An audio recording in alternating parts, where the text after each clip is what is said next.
ये 3 साल हो गया है इसको।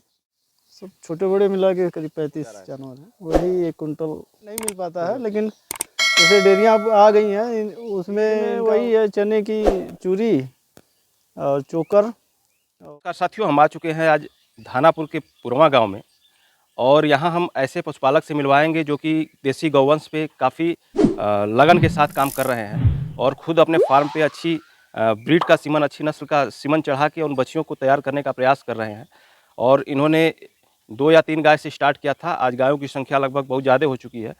और सबसे बड़ी इस फार्म की खासियत है कि गायों की संख्या से ज़्यादा इनके पास बछियों की संख्या है। बहुत से किसान जो है बछियों को पालने में कतराते हैं, पालना नहीं चाहते हैं, क्योंकि वो ये अनुभव करते हैं कि बछिया पालेंगे उससे ज़्यादा हम जो है गाय खरीद लेंगे उससे कम कीमत में। लेकिन वो सब एक ध्यान में न रखते हुए एक अच्छे ब्लड लाइन पे ये काम कर रहे हैं, साहिवाल और गिर पे काम कर रहे हैं। और जानेंगे ये दूध कहाँ बेचते हैं, फीडिंग में क्या देते हैं और देसी गौवंश की खासियत क्या है। आइए उस किसान से बात करते हैं और उनके अनुभव को जान। नमस्कार सर, एक छोटा सा परिचय अपना बता दीजिए। नमस्कार। जी, अपना नाम और अपने फार्म का एड्रेस बता दीजिए। अशोक यादव, जी। अमादपुर, धानापुर, चंदौली। कब से ये फार्मिंग सर आप कर रहे हैं? ये 3 साल हो गया है इसको। 3 साल से आप स्टार्ट किए हैं। इसके पहले क्या करते थे? इसके पहले वही बिजनेस करते थे। कैसे मन में आया सर कि हम जो है कि देसी गौवंश पे काम करें और इसी को अपना करियर बना के इसी को आगे बढ़ाएं? तो जो शौक था वैसे ही शौक से चालू कर से ही दिया। जानवरों से लगाव था। हाँ, कितने जानवर हैं सर अभी आपके पास? सब छोटे बड़े मिला के करीब 35 जानवर हैं। क्या ये सारी गायें आपने शुरू में ही खरीद लिया था या फिर कम गायों से स्टार्ट किया था? ये 2-4 करके बढ़ाए हैं इसको। तो शुरू में आपने कितनी गायों से स्टार्ट किया था? 4-5 गायें थी।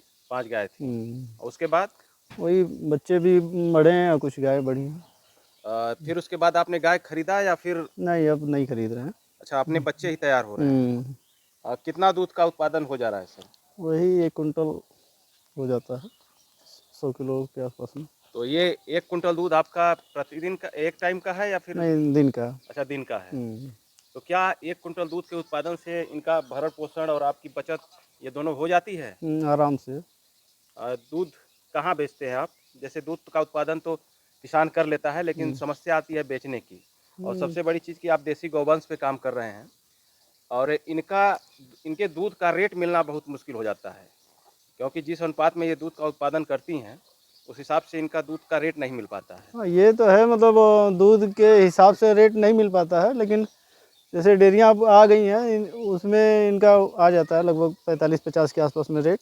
अच्छा, आप 45 से 50 के बीच में इनका रेट हाँ, आ जाता है। कैसे मन में आया सर कि हम जो है कि देसी गौवंशों पर ही काम करेंगे? क्योंकि आजकल मॉडर्न युग में देख रहे हैं लोग एचएफ की तरफ भाग रहे हैं, जर्सी की तरफ भाग रहे हैं, और आपने देसी गौवंश को ही चुना। इसमें बड़ा अलग ही वो शांति सुकून मिलता है। जी जी। इनके दूध की खासियत क्या है? खासियत तो वो बताया नहीं जा सकता पूरी क्वालिटी इसकी। जी जी। हाँ, इसको जो इस्तेमाल करेगा खुद ही बता देगा। हाँ। इतना मतलब बढ़िया इसका रिजल्ट है, मतलब मात्र 1 महीने जिस आदमी को रेगुलर अगर खिलाया जाए जी जी। वो खुद बताएगा कि मतलब क्या होता है। एकदम अमृत ही है ये। अब फीडिंग की बात करते हैं सर, बहुत से डेयरी फार्म पे हम विजिट करते हैं। बड़ी बड़ी गायें होती हैं, एचएफ फार्म हम ज़्यादा विजिट करते हैं। बड़ी बड़ी गायें होती हैं, उनका जो एक टाइम का जो फीड होता है लगभग 4 से 5 केजी लोग बताते हैं, 6-6 केजी एक टाइम में देते हैं। देते हैं। क्या इन्हें भी 5 से 6 केजी ही देना पड़ता नहीं, है या इनको फिर? उतना ज़रूरत नहीं पड़ती। 2-2.5 किलो 3 किलो बहुत है। अच्छा, एक टाइम में इनको 2.5 से 3 किलो अगर दे तो हाँ, ये सही बहुत रहेगा। पर्याप्त है एकदम। दूध कितना उत्पादन करती हैं ये? दूध भी अच्छा है इनका, 15-16 लीटर तक दे देती हैं दिन का। अच्छा अच्छा, एक दिन में? 15-16 लीटर। तो जो देसी क्रॉस ब्रीड की गाय जो लोग रखते हैं, जिसको हम लोग दोगली गाय बोलते हैं अपने ग्रामीण क्षेत्रों में, तो वो भी 12 से 15 लीटर ही दूध करती हैं। उनसे तो ये सब अच्छी है ना। जी जी। उनसे अच्छी है, और दूध वाइज भी फैट वाइज भी इनका सही है। क्या खिला रहे हैं सर इन्हें? फीड में क्या दे रहे हैं? फीड में वही है चने की चूरी और चोकर और पराग पशु आहार। पराग, चने की चुनी और चोकर। हाँ। गाय भी आपकी काफ़ी स्वस्थ है। हम देख रहे हैं कि और मिनरल मिक्सचर चलता रहता है। डिवार्मिंग सर कितने दिनों पे करते हैं इनका? डिवार्मिंग तो वही कभी 3 महीने में हो जाता है, कभी 4 महीने में हो जाता क्या है। 3 महीने में डिवार्मिंग करना इनको भी उतना ही ज़रूरी नहीं, है कोई जितना एचएफ ज़रूरी गायों नहीं है, को? इनको तो वैसे पूरे साल में भी नहीं करें तो चलेगा। जी, जी। हाँ, लेकिन कर देना चाहिए। अ, इन साहिवाल और गिर गायों का आपका फार्म है हम्म, और इसमें सबसे अधिक दूध देने वाली गाय हमें दिखाइए जो कि सबसे अधिक दूध कर रही है इस समय आपके फार्म पर। सबसे अधिक तो ये गाय है अभी, ये वाली है। अच्छा, हम्म, ये कद काठी में बहुत छोटी है सर। हाँ, कितना दूध निकाल दे रही है? ये 18-19 लीटर दूध है इसका दिन का। ये 19 लीटर दूध निकाल रही है। हाँ, कितने दिन की बच्चा दी है? और हमें लगभग 25-26 दिन हुआ होगा। हम देख रहे हैं सर आपके फार्म पे गायों की संख्या से ज़्यादा बछड़ियाँ हैं। हाँ है, इसके पीछे क्या राज है? तो अपना ब्रीड तैयार कर रहे हैं। अच्छा, खुद का हाँ ब्रीड तैयार कर हाँ, रहे हैं। अ, अभी आपके अपने फार्म की बछिया तैयार हुई हैं या नहीं? एक बच्चिया तैयार हुई है और 3 अभी सीमन ली हैं। हम देखना चाहेंगे सर उस बछिया को जो कि अपने फार्म पे आपने तैयार किया है और फर्स्ट लैक्टेशन में कितना दूध का उत्पादन वो कर रही हैं। अच्छा, ये बछिया बच्चा दे दी। हम्म,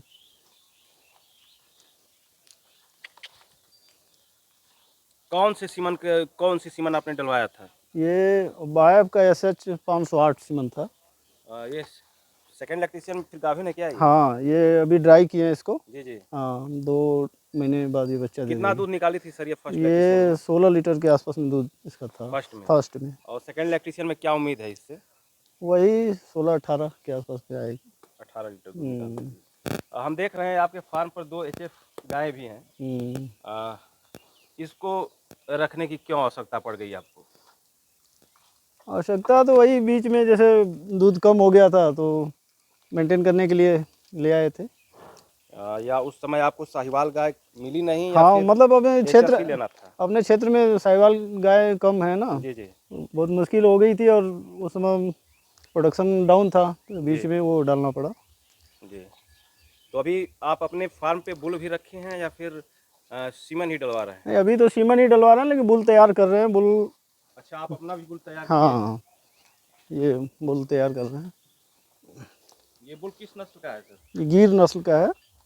कौन से सीमन का बच्चा है? इसका ब्लड लाइन क्या है? ये गणपति ABS के गणपति बुल का है। अच्छा, अच्छा। बहुत ही शानदार बुल आपने तैयार किया है और ये आपकी ब्रीडिंग में बहुत ही सहायक सिद्ध होगा क्योंकि इसका ब्लड लाइन बहुत अच्छा है। हाँ, कैरेक्टर भी 100% आ गया है इसका। जी, जी। और जो भी बच्चे आएंगे काफ़ी शानदार आएंगे इसके। तो ये अभी तो क्रॉस करना शुरू नहीं किया नहीं होगा? नहीं, अब ये मार्च वार्च तक सर्विस कितने दिन का देगा। बच्चा है सर? ये लगभग 22-23 महीने का हुआ है। और कुछ बताइए इन देसी गौवंश की खासियत क्या है? खासियत तो ये बिल्कुल सर्दी और गर्मी में भी कोई दिक्कत नहीं है। मेडिसिन का खर्चा इनमें बिल्कुल नहीं है जी, जी। और दूध भी बढ़िया है इनका, A2 मिल्क है। जी। हम्म, एचएफ गायों में सर हम देखते हैं हम्म। बहुत सारी बीमारियां आती हैं और गर्मी के दिनों में काफ़ी समस्याओं का सामना करना पड़ता है। क्या ये सब समस्याएं इन गायों में भी आती हैं? ये 42-45 डिग्री टेम्परेचर में इनको दिन में जी, जी। धूप के अंदर बांध के रख सकते हैं, कोई दिक्कत नहीं है। मतलब ये 42 डिग्री टेम्परेचर भी बर्दाश्त करने की क्षमता है? 42-45 डिग्री टेम्परेचर बिल्कुल आराम, नॉर्मल रहेंगी, जी, इनको जी। कोई दिक्कत नहीं है। और रोग प्रतिरोधक क्षमता सर? रोग प्रतिरोधक में बीमारी है ही नहीं।